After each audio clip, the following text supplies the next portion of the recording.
What I want to do in this session is challenge some of your thinking around what goes into creating a great centre of influence. There's a heck of a lot of work that goes into creating the right centre of influence, and a lot of advisors get it wrong.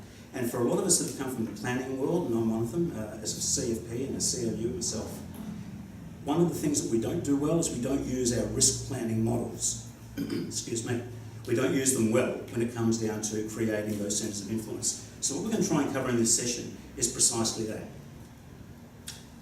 On the agenda today, we're going to talk through some of the issues around creating centres of influence. We're going to talk through some of the things that you need to think about, how important context is in using a good business planning process. And we're also going to talk through a number of other areas around putting insurance in its place.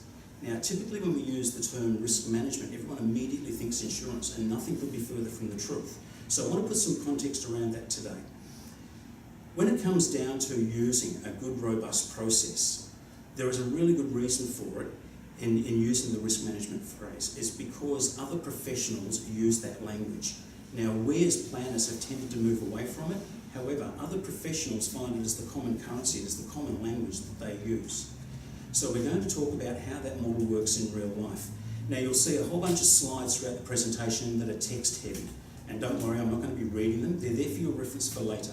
So I'm going to be flicking between doing some real life role modelling. I'm going to be using the model and demonstrating it for you during the session, but we'll also have